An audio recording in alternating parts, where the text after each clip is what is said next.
in high school, the first job that I took, because I felt that's what I needed to take, was a busboy working at a restaurant under the table.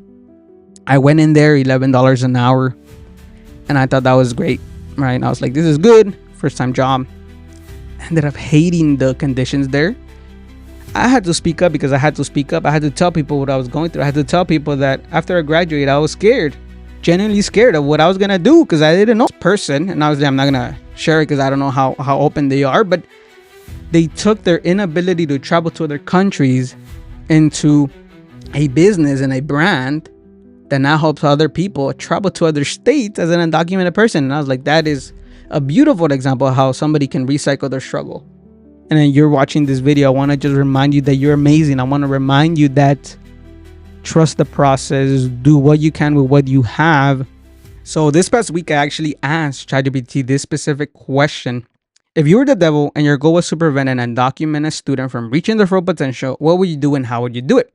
And what it told me was shocking. Welcome to UndocuStartup by Juan Maya Hernandez.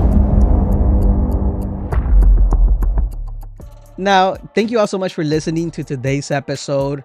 Now, I am going to ask you for a small favor. If you can please go ahead and follow the podcast, leave a rating and share it with a friend. I would really appreciate it. My goal is to get to 100 followers and supporters on here. So if you're enjoying the content, you find a little bit of value, go ahead and help me out by following the podcast. Thank you so much, and back to the episode.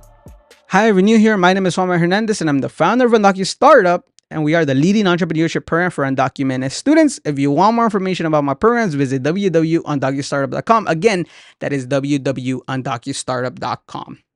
All right, so the first one, it said to keep me stuck as an undocumented student. It was, I'd make you doubt yourself. I'd whisper, you're not good enough, you're undocumented, stay quiet. What would this do to us, right? It would make us second guess our ideas. It'll make us be scared to take risks, and it'll make us feel like a burden even when asking for help. And the result is that you wouldn't even try. As important, I think growing up, I hear it a lot, right? Undocumented people. When I was fully undocumented, I used to compare myself with my friends that had DACA. Now that I have DACA, I compare myself sometimes with people that are fully documented. All right, why do I do this? Because I'm questioning my self-worth. All right, and what happens when we graduate? Right? What happens when we graduate? It feels like while we're at school, we have all this confidence. And at the point of graduation, we start questioning, like, what are we going to do after we graduate, right? I felt that, right? I felt that. All right. The second thing that it told me, it said, I confuse you about what's legal. You need papers to do anything. You wouldn't know about ITINs, LLCs, or business licenses. You never learn how to make money legally. You think entrepreneurship is off limits. And the result, you'd hustle in the shadows. There's a lot of things that I didn't know growing up. Right? I didn't know you can apply for business grants, kind of like scholarships for your business, $5,000, $10,000. Right? I didn't know there was entrepreneurship programs. Hence why I created one. I didn't know that certain universities have entrepreneurship resources like legal teams that I can ask questions on how I can legalize my business. And when you're a student, you have all the advantage in the world. Right? I didn't know that as you start working with bigger clients, you're going to have more paper. You're going to have to have insurance. You're going to have to have a bank account. You're going to have to understand how to send an invoice, what a W-9 form is. Right? In college, one of the things that I see the most is knowing your rights. That's amazing. But what about the number one thing that matters to us and that allows us to pay our bills, right? Money. How do we make money? Why is that not talked about? How do we make money? All right. And the most important thing to do here is first inform yourself of what are the laws and regulations. What can you do? What can you do in your state? Talk to attorneys on campus. That's going to help you understand what is actually legal or not. Okay. The third thing it told me is that it would keep me silent. Don't speak up. Don't post. Don't be seen. You wouldn't tell your story. You wouldn't apply for the programs. You'd let fear lead instead of purpose. And the result is that no one helps you. Because no one knows you need help. This is really important. All right. When I was applying to entrepreneurship programs, I had mentors that would tell me, hey, don't share your story. They may not want to support something that is illegal, right? I was like, what did they even know? They're not in my position, right? What did they know, right? The other important thing is that when I was dealing with academic probation, subject to dismissal, about to get kicked out of UCLA, I had to speak up because I had to speak up. I had to tell people what I was going through. I had to tell people that after I graduated, I was scared, genuinely scared of what I was gonna do because I didn't know, right? But it was when I started speaking up, when I received more resources, right? When I started sharing my status, led me to a $10,000 scholarship as an undergrad. It led me to staying an extra year for my undergrad. It led me to getting extra time on campus for my exams, right? And telling my story led me to start getting paid. Like one time they reached out to me because I was doing photography. This Dream Center reaches out to me. They say, "Hey, we have this speaking opportunity. Do you come and want to speak to our students?" And I said yes. Little did I know, I wasn't expecting to get paid. I get sent $60 through my Venmo account, and I was like, "Whoa!" So for all this time that I have not wanted to speak about my experiences, that I have not wanted to tell people my status, I am now getting paid for it. Isn't that interesting? There's this concept of from this motivational speaker called Eric Thomas, and he talks about recycle your struggle. Right? You already went through it. You already went through pain. Why didn't you make something out of it? Right? Make content out of it. Build a brand around it. There's a few people that have done this in the community that end up being successful. Like literally, there's this person, and obviously I'm not gonna share it because I don't know how open they are, but they took their inability to travel to other countries into a business and a brand that now helps other people travel to other states as an undocumented person. And I was like, that is a beautiful example of how somebody can recycle their struggle, right? But this is the most important thing. If you never speak up, if you never tell people that you're struggling, no one is going to hear you and no one is going to understand what you're currently dealing with. So they can't really give you help. So I always recommend that don't stay silent, right? I'm not saying tell the whole world about your status. What I am saying is if there's 2, 3 people that you feel confident in telling, even if that's your parents, even if somebody on campus, tell them because that's gonna lead to another person connecting to another person, and eventually you'll get the help that you need. The number 4 one is one of the biggest ones, okay? I trap you in survival mode. Just work, don't dream, never dream. You'd take underpaid jobs. You'd feel bad charging people for your talents. You'd never learn how to build anything. And the result is that you'll stay broke mentally and financially. Man, this one hits close to home. When I was in high school, the first job that I took, because I felt that's what I needed to take, was a busboy working at a restaurant under the table. I went in there, $11 an hour, and I thought that was great, right? And I was like, this is good. First time job. Ended up hating the conditions there. They as soon as I go in, they make me sweep. They throw me out there, no training, no nothing. But because I didn't know, that was what I was willing to accept. All right, that was what I was willing to accept. And I do see this within our community and with some of the students that I do connect with. Right, like they end up working at restaurants after they graduate, and I'm just like I understand it because it feels like the safest way. But we have all these networks, we have all these connections that we made in undergrad. You have these connections to professors, events that you attended, people on campus. Why not start by reaching out to people? You know what I mean? And it's not, and really, it's about shifting this mindset of just surviving versus thriving. Right? Surviving is making sure that I pay my bills, pay my bills, pay my bills, pay my bills. But it never allows you, it never allowed me to start thinking about the other aspects of life that do matter. It never allows you to start dreaming of the bigger stuff, right? Like, wow, like, and this doesn't just happen within our community. It also happens within some of my friends that are not undocumented, right? They have 2, 3 jobs to make the amount of money that they need during the day, that they need for their expenses, but they come home so tired. They don't have time for anything else. And then there's other people on this side of the spectrum that are making 10K per contract, 20K per contract, 50K a month, 100K a month, right? So it's not just about surviving. Surviving is I'm taking this job and boom, boom, boom. Thriving is this is where I'm starting. How can I use this as an avalanche to where I want to get to, right?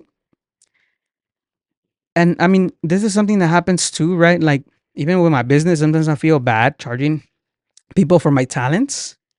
But then you have to remind yourself on why you started this, and you have to remind yourself everything you went through to get to the point where you're currently at, right? Everything I went through at UCLA helped me get to building a startup and where I'm at and what I'm charging and the way that I'm able to sell the previous role. And you have to kind of start looking at life that way. All right.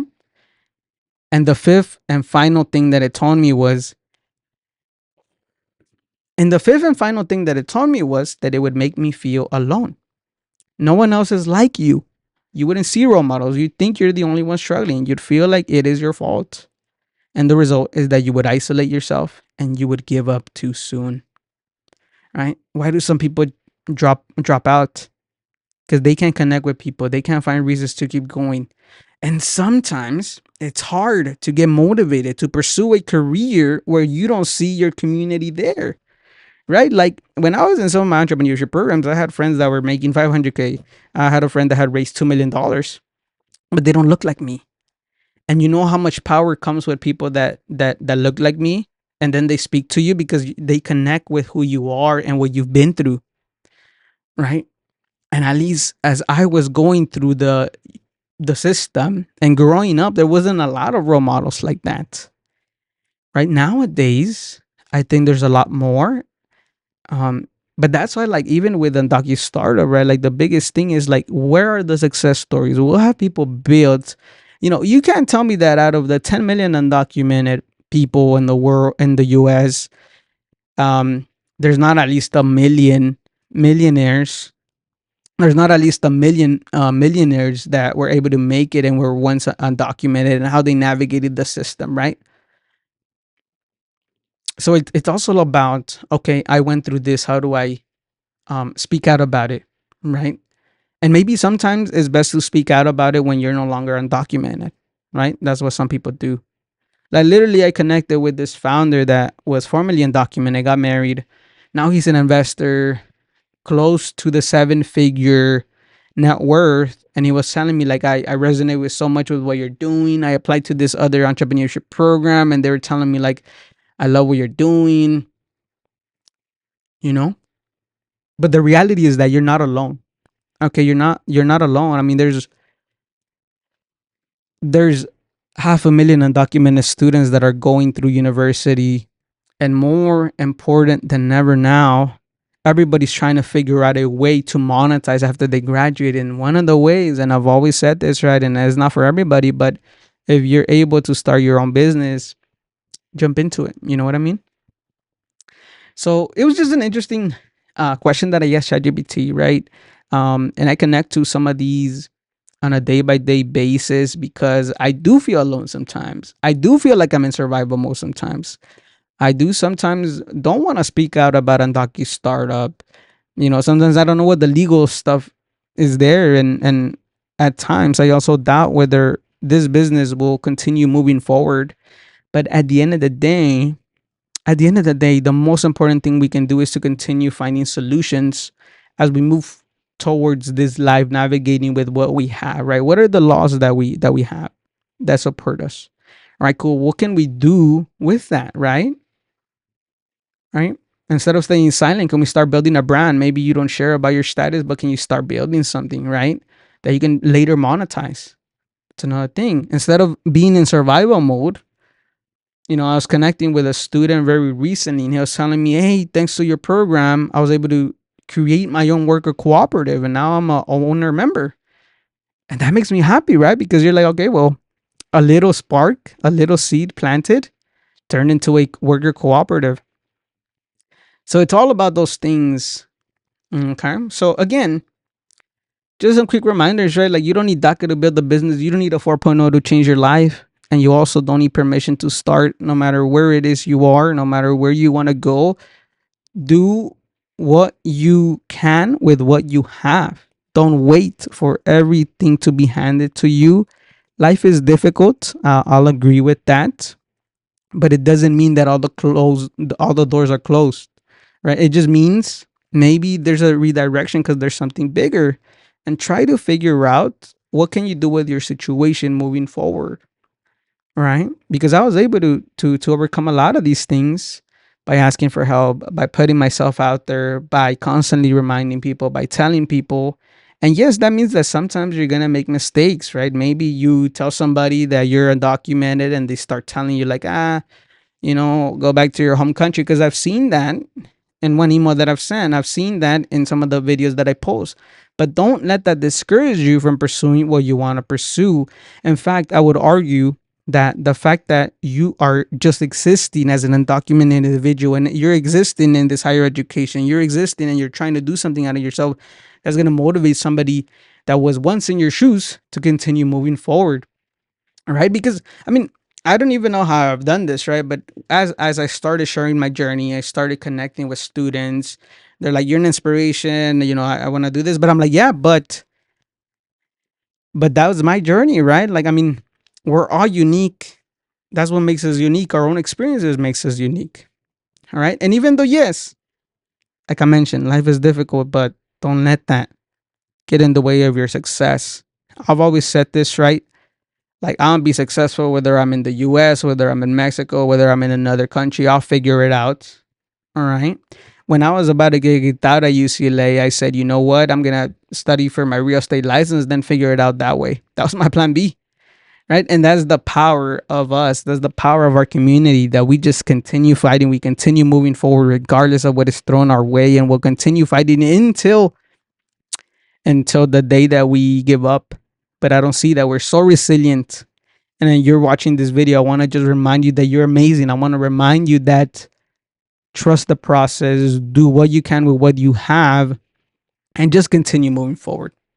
All right. So again, this wasn't meant to be a super long episode, but I did want to share some of the ways that you're being held back. Hopefully, this kind of gives you peace of mind. And let's just continue grinding. Okay. Let's continue to stay positive and spread positivity. Let's continue building what we're gonna build. And remember, be motivated and stay motivated, baby. I'll talk to you soon. Bye-bye. Welcome to UndocuStartup by Juan Maya Hernandez.